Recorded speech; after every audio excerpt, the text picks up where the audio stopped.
Peace be with you. Our verse today is from Job chapter 40, verse 4. Then Job answered the Lord, "See, I am of small account. What shall I answer you? I lay my hand on my mouth." If we go through the book of Job, we see that his story moved from glory to agony and back to glory. If we are to represent it on a diagram, it will be a semicone or a half moon. In the beginning, he is described as blameless and upright, a God-fearer, and he was exceedingly rich. See Job chapter 1, verses 1 to 5. He was so good that even the accuser, Satan, knew him very well, and God boasted about him.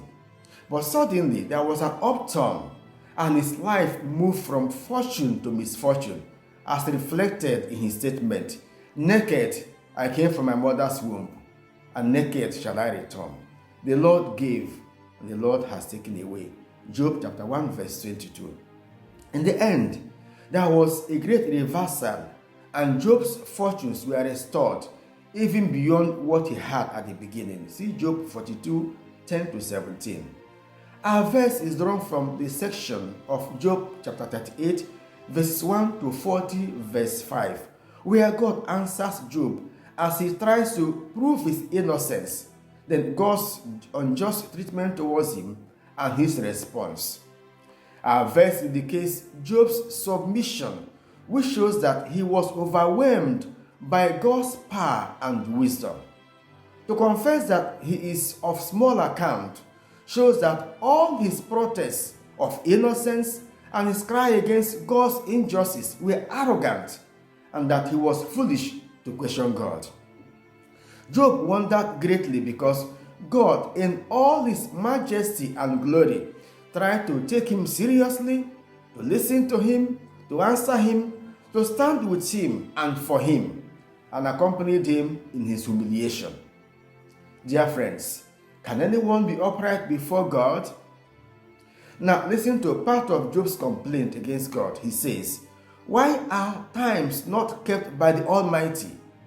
The wicked remove landmarks, drive away the monkey of the orphan, and take the widow's ox for a pledge. The murderer rises at dawn to kill the poor and needy, and in the night he is like a thief. The eye of the adulterer waits for the twilight, saying, 'No eye will see me.'" See Job 24, 1 to 25. This complaint is Job's way of proving that God was unjust and unfair by not punishing these people while a righteous person like him suffered. The Lord asked Job, "Where were you when I laid the foundation of the earth?